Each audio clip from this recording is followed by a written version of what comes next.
So Denise, you're back in school. Yeah, what's I 2 days am. now? Well, I mean, the Uh-huh. kids came back 2 days ago, right? Yes. But you've Yeah. been in school for what, about a week? 2 days prior to them coming. Okay, so early Yeah. on. But hey, guys, welcome back to the show. This is Into the Woods, and this is Dwayne. This is Denise. This is Danita. And we are so excited that you guys are here tonight. We're going to have a good conversation. You kind of heard a part of it, and we're just going to continue that tonight as we get through the night. If you've not already done so, go ahead and hit subscribe, hit the bell so that you'll be notified of new content when we put that up.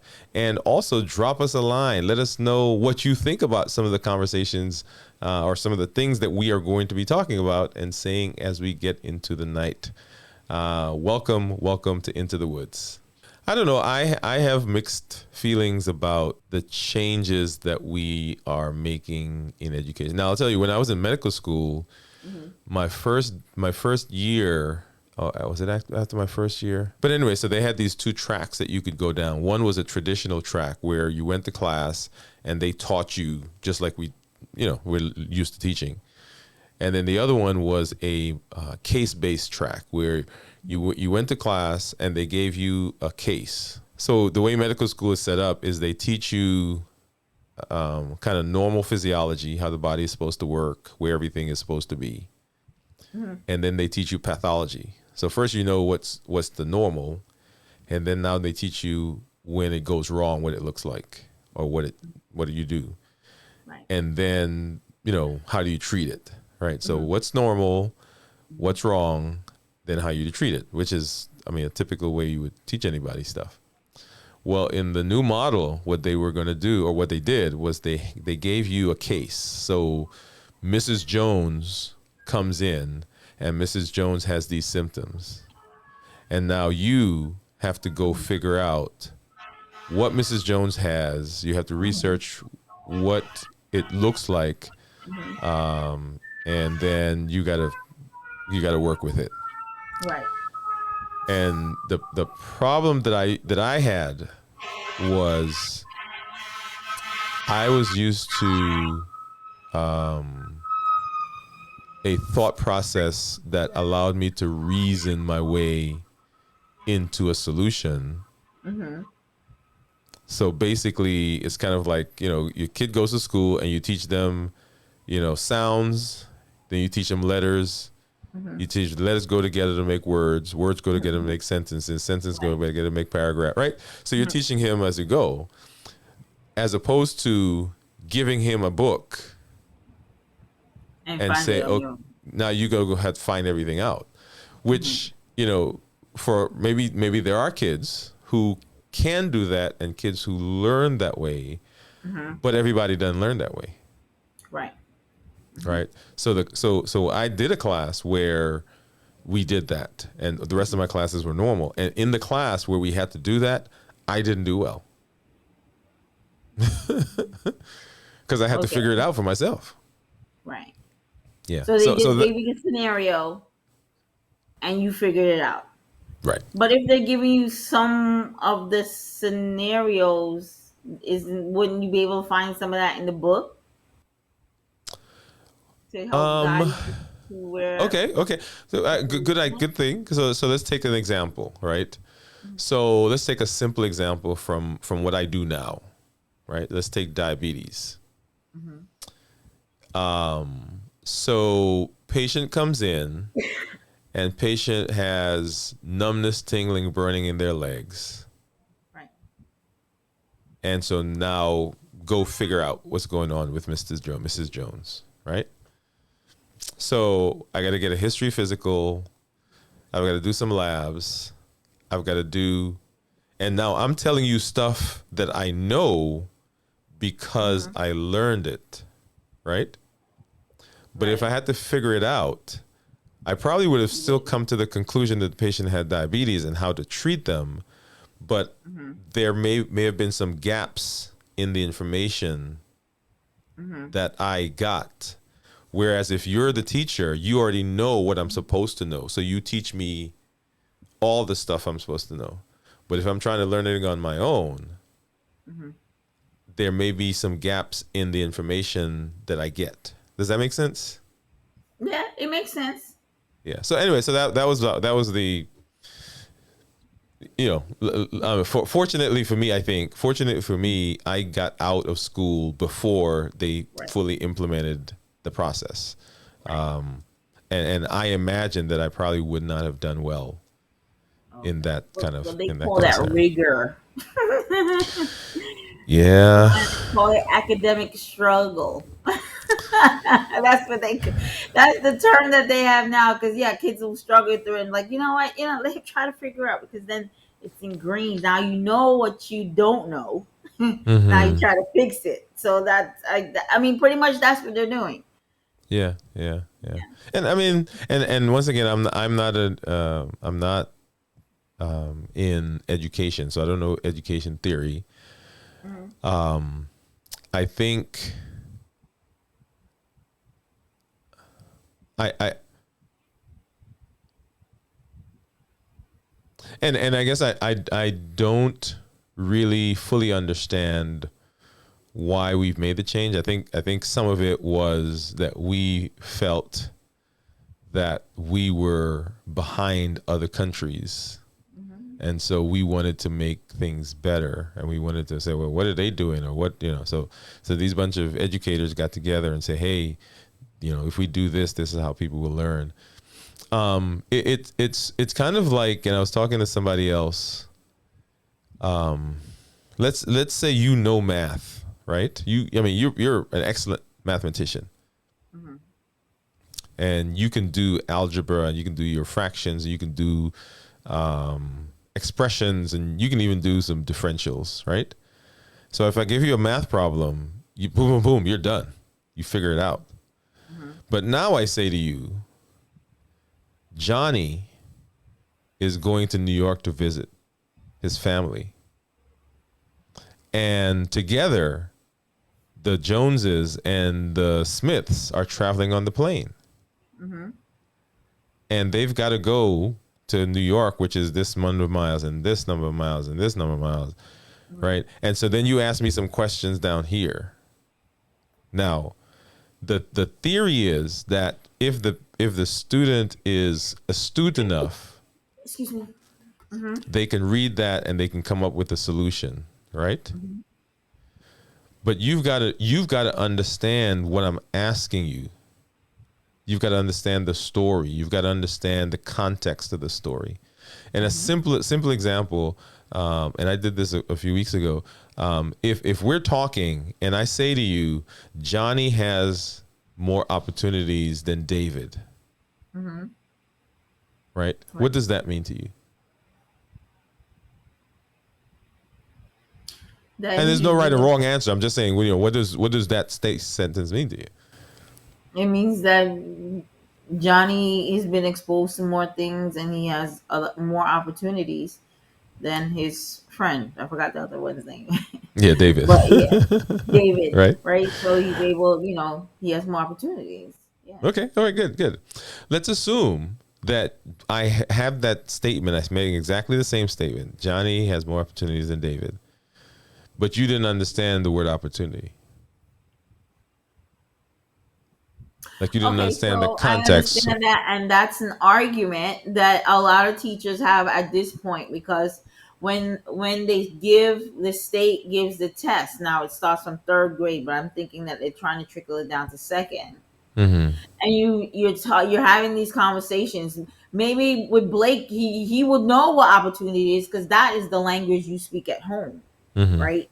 But when they give this test to students who do not speak like this at home, absolutely they're going to fail. It's not that they don't understand, right? They might The understand material. it if you use a right. If you use a different term, then Mm-hmm. obviously they'll get it. But you're using terms that they have no way of understanding, because the language is absolutely different, Right. and that's not fair. So if you're Yeah. trying to catch up with the rest of the world understands that you have to use the same language. Mm-hmm. Something simple that means the same thing. But what we do is we give them something that they don't understand and say they're not progressing. They are, but you're tricking them, and so therefore they can't do it. Right. Yeah, yeah. So anyway, that's a whole because I and people kind of are knowing now because I'm a little bit more vocal about my struggles through medical school and exams. Mhm. And my struggle through exams was exactly that because I know the material, but when you put the material in a scenario, Mhm. I wasn't able to decipher the scenario, Okay. Okay. Gotcha. right? So if you say to me, Mrs. Jones comes in and she has diabetes, how do you treat diabetes? I was like, boom, boom, boom, boom, boom, boom, right? But now if you comes in, you say to me, when Mrs. Jones comes in and her left big toe is gray, what's the best treatment? Cut it off. Isn't that gangrene? Well, there's a whole nother thing, right? But No. No. well, the treatment, it is not ready to cut off yet. But the treatment is to Yes. treat her for diabetes, Okay. right? But see, if you're not able to make that leap, Mhm. then the it comes out. Well, you don't know how to treat diabetes. Of course, I know how to treat diabetes, but you Right. hid it in the story. Right. Right? Or there's one that my teacher used to always say. So there are a bunch of amino acids in the body, right? So, but you don't have to know all that. But it says um, which amino acid would be at culprit in this 96-year-old patient who comes in who has liver disease, and she's on these 5 medicines. She's seen a chiropractic doctor, and they put her on some herbs. And when she went to see her doctor, he changed them, and then he replaced them with some pain medicine, and she's having some hip pain, right? So they go through this story, right? And the bottom is which amino acid, right? That's the Right. answer. That's the question. Well, the first sentence is the answer because there's only one amino acid, and it had nothing to do with the story that you just told. You gave me an entire scenario leading me down this path for me to Right. try to figure out the story, but Right. the story had nothing to do with the question. But that is how they teach the kids exactly that, especially in a math problem. Mm-hmm. And so we as teachers have to tell them, all right, listen, they're really not asking about everything else. They're Yeah, asking about this and yeah. this and this. But then they don't want you to point out to the kids and say they're asking for this and this. Which, So which they I think want them is to is now so process it, unfair. critical thinking. But it's stressful because I'm like, no, look, this is a trick. Just look at this and this because it goes across the board and Yeah, you'll be yeah, perfectly fine. You right. know, you're stressing them out for no reason. Yes. Yeah, that's a whole thing. So actually, yeah, that's a great conversation. I had so I think that we're gonna leave that in the conversation. But I had a guy I was talking to recently, and he was telling me about some kids in his family who were playing sports, and the kids were young, I think 7, 8 years old, and they were in this tournament, and the game that they played was at midnight, like 12 midnight. Okay. They played this game, right? And sometimes I wonder what are we doing to our kids? I mean, Do I'm they have trying to think. children's day? Is it like in the summertime they were doing Well, this? yeah, it was like last week or 2 weeks ago or Oh, okay. sometime. Yeah, a couple of weeks ago. Um, but that is another one of those things, right? So the academics that we've got our kids in, the sports, the organizations, the clubs, I can't tell you the number of things that I keep trying to sign Blake up for, and I keep looking for more stuff, and I don't know, and so I'm putting myself in the same conversation, and the question is, what's driving us to do that, right? Because before, I mean, you send your kid out to go play, and then they came in, they went to school.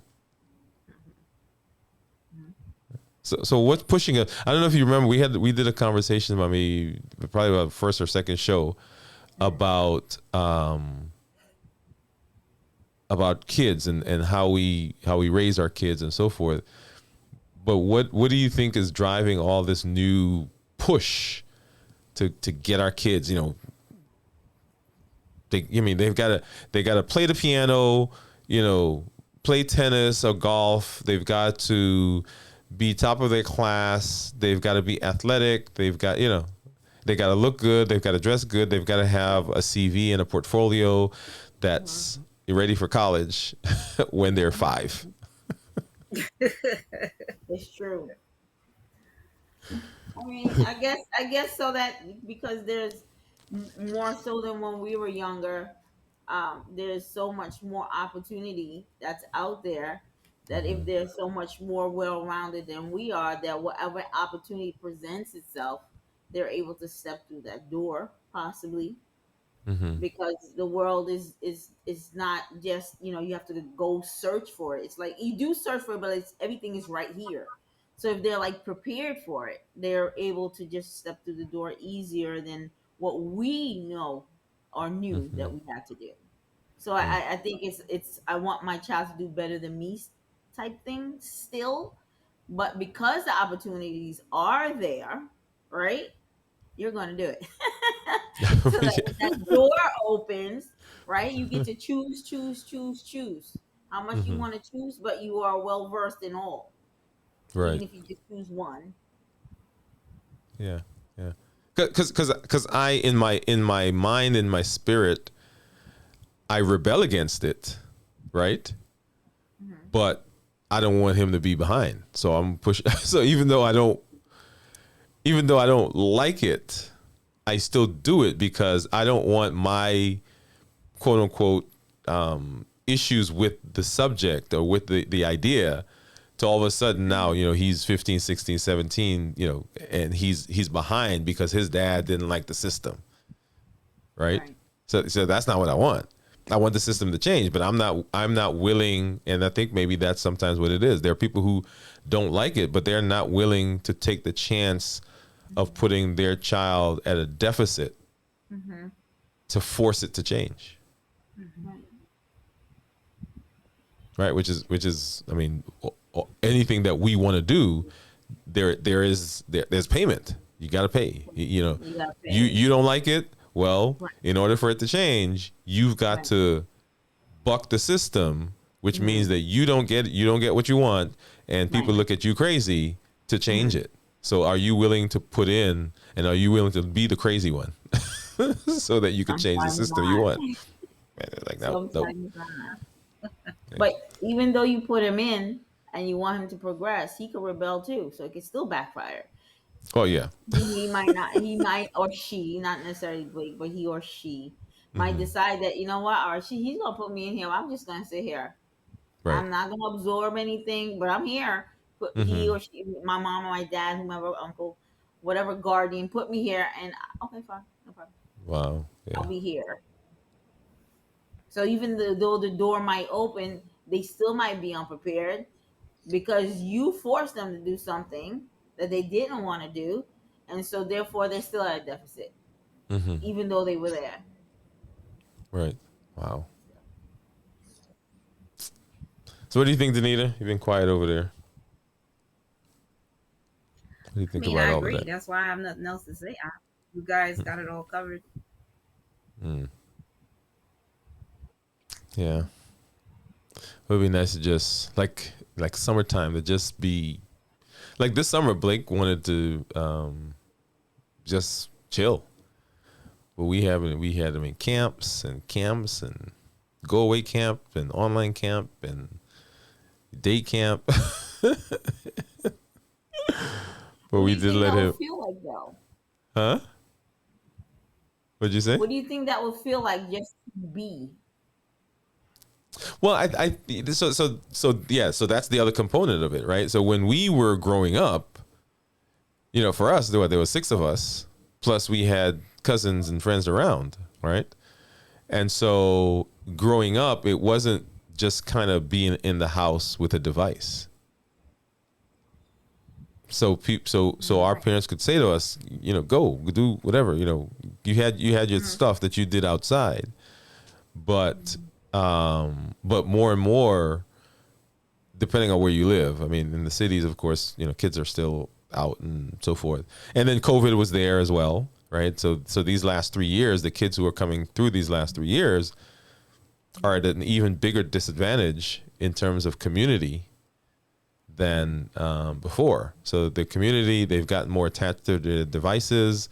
They have developed relationships with people on their devices that they don't know, right? So we did a debate class. We did what did we do last? We did a programming class for him, one of these camps, and it was online. And so learning those people and meeting those people, that was great. But the being in front of a person, looking them in the eye, and having a conversation, striking that up, I think that's lost on some of the kids who, over the last 3 years, have had to be in this kind of modified isolation that we had. Right. Yeah, yeah. So yeah, so you do what you can, and we tried to get him out as much as we can to be with other people. I am glad that now he's in school. I mean, he's like, no, you're not staying home. It's like, that sniffles. Like, that's okay. You go to school. Isn't that what mommy they used to do? If you go to school and you don't feel, you come back home. The Right, right, initial right. going to school. So it's a different time. I mean, we used to. Yeah, I was telling somebody the other day that, and of course, this was I grew up partially in Guyana and then here, but in Guyana, we had a stick and a tire. That was it. You had a rock. You threw the rock in the water. You figure something else out to do. And then, of course, in New York, I mean, in summertime, we spent so much time, at least I did, playing racquetball, right? So we get together with some of my friends who live down near 45th, over there by Farragut, right by the park. What school is that, by the way? I forgot what school that is. Anyway, Yes, down sir. there by You Pathmark. mean by Pathmark? Yeah, I forgot. Yeah. And we play racquetball all day. Practice racquetball. We went to their house, drink Kool-Aid and juice. Came back out, play racquetball. Went to the park, swung, pretended we was Spider-Man on the swings. So that's what we did. Well, that was simple times. It was simple. It was simple. But now people say it's different, and I don't know. Maybe I'm resisting that Part it's of the different. problem, though, What's part of the because problem? we have so much stuff now, so much technology.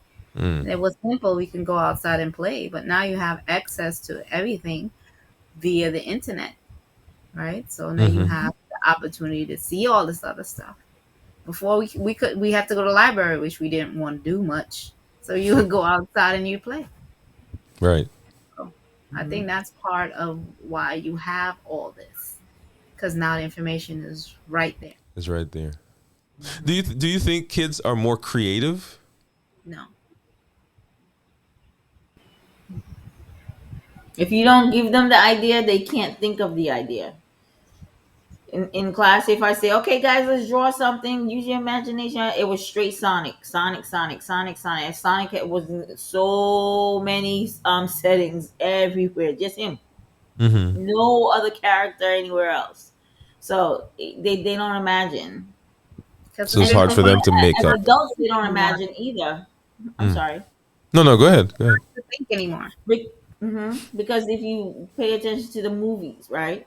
The movies, we were excited to go to the movies because you would always see things you've never saw or seen before. The only Mm-hmm. one that I think that's going to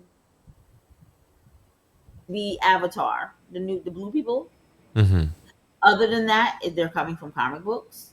They're coming from stories that have been written before. Now they're throwing up on the big screen. They're Mm. not really thinking. Obviously, they're thinking to write the script, but the script is coming from a book. So are you really imagining anything, or you're just taking from someone else's imagination when we had less technology and had to do things just sit there and wonder what if.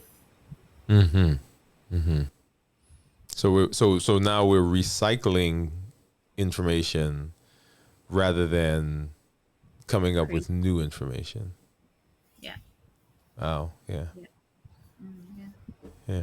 So Danita, we were talking about this guy that we were listening to here, but I was listening to another guy, and I don't remember his name, but he was telling the story that he's a scientist, and I think he does a master class or whatever, but he said he was sitting one day and he saw a mom coming with a little kid. The kid may have been 4, 5, 6, maybe, with galoshes, raincoat, everything come on.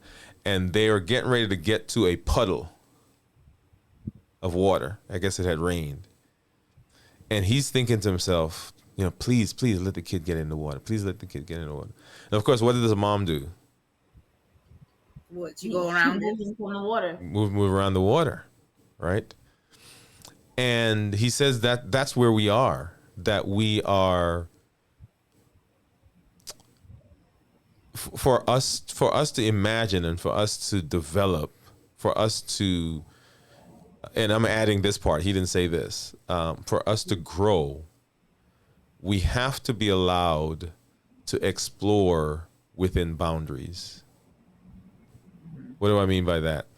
Sometimes we'll see a kid walking on, the edge of the sidewalk. Don't walk there. Right.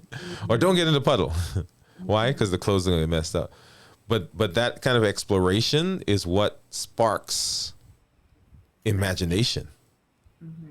Right? Oh, I remember that time when we were kids and I jumped in that puddle and I got all my clothes messed up. And oh, yeah, but did you remember see how the water, now you know what it's like. Now you understand when something hits water and what happens to the water and the mud and the thing, right? But if you've never gone through that, just we were talking about experiences, the words, right? If you've never had that experience, how do you imagine anything like that? Right. You can't. So Right. we're just a society of avoiding things. We just kind of go where we know. And so while you do that, there's really nothing else to learn or nothing to try to figure out anymore. Yeah. We play it safe. All the time. Play it safe. We play small. We play There it is. small. There it is. Right? Because there's so much out there that's available to us. I mean, this guy, and I guess let's say his name. I don't even know his name. If I could find his name, hold on a second. Myron Golden. Myron Golden is his name. And he said, so he uses frames. So he says something happens, and then we frame it in a way that we want. And then that frame now becomes the thing that we use to grade everything else. And so he says the frame dictates what we make. And so his idea is that, whenever you put a picture in a frame, the reason you put the picture in the frame is because you want people to focus on the picture, that thing that's in there, right? It's even like, when say you got a big picture and I've done this before, I didn't want to cut the picture, but I wanted me, right? So what did I do? I bent the picture around and I put a frame on me. So people focus on me. And so we frame situations, and the situations that we frame are what dictate how we behave.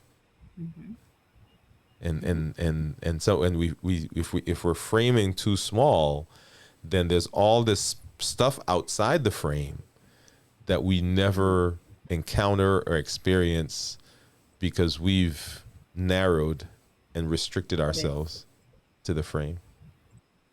Yep. Amazing stuff. Man. I can talk about this stuff all the time. But we do. Huh? We do. You said we We do. We do. It's You're all right. learning.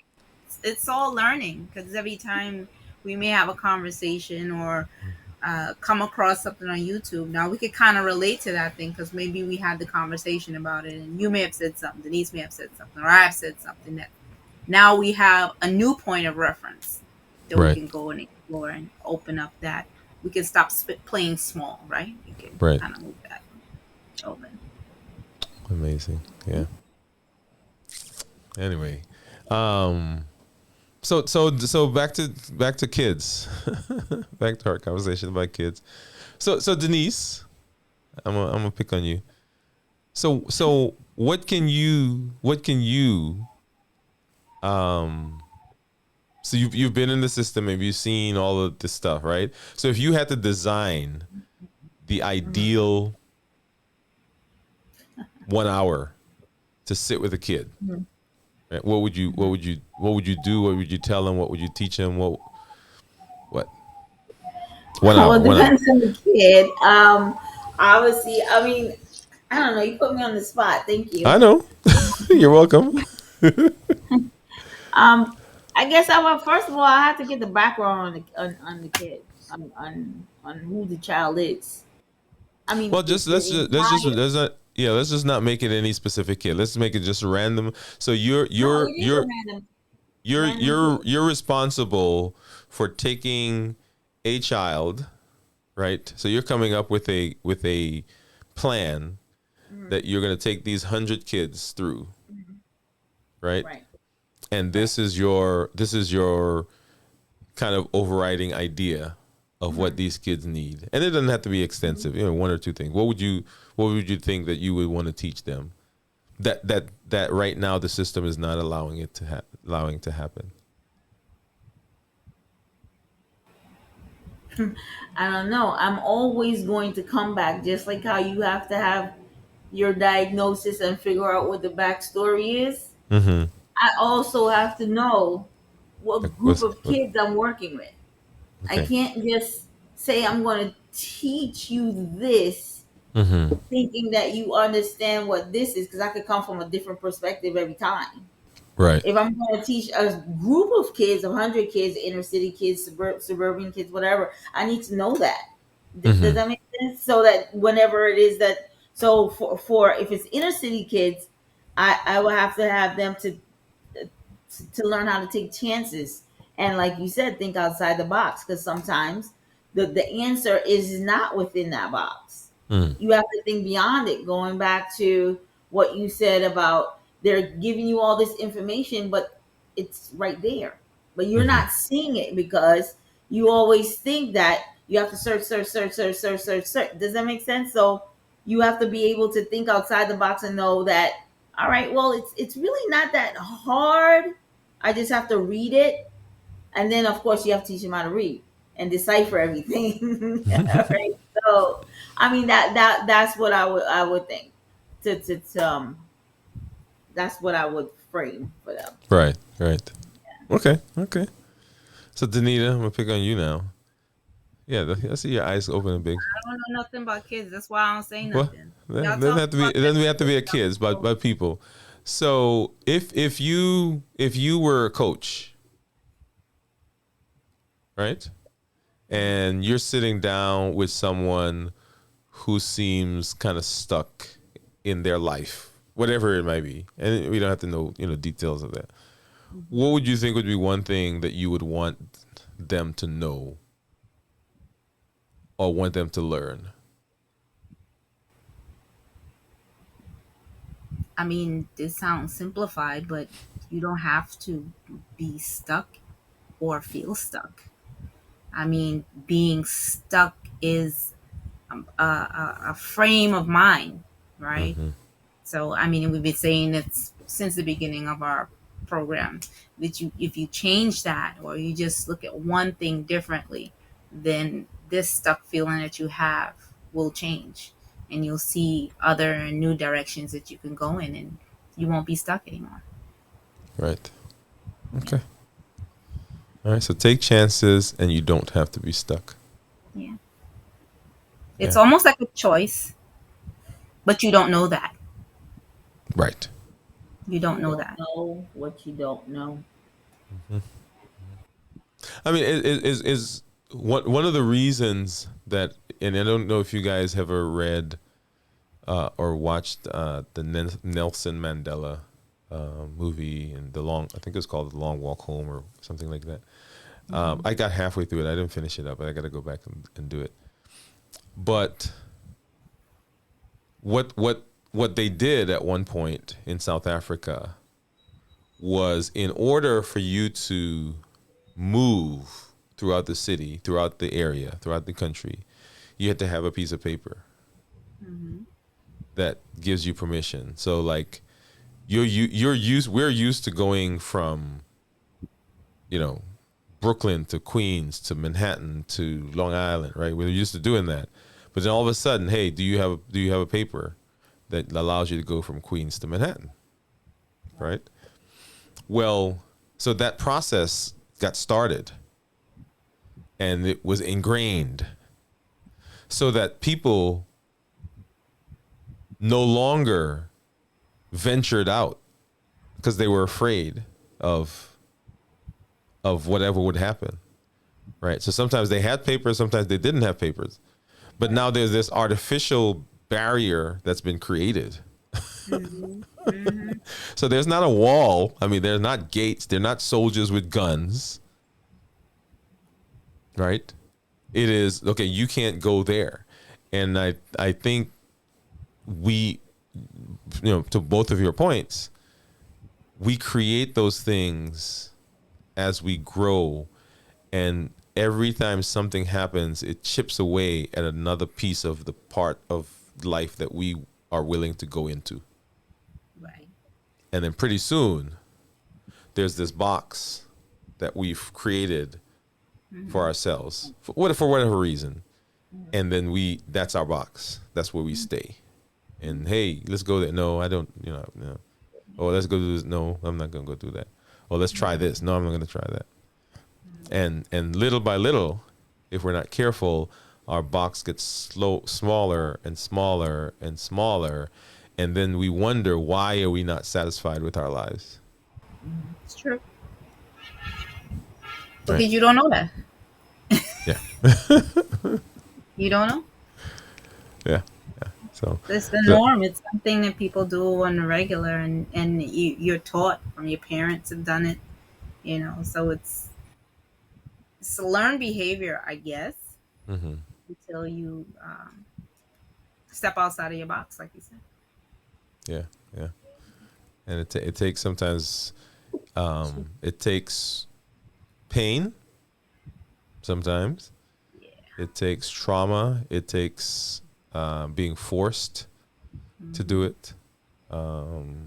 So to get out of the box can be painful for people, and which is another reason why they end up staying in the box. Like they know, and sometimes they know, it's like, well, yeah, I need to get out of this box, but the pain, if you will, of getting out is worse, they think, than the pain of staying, and so they end up just staying in. So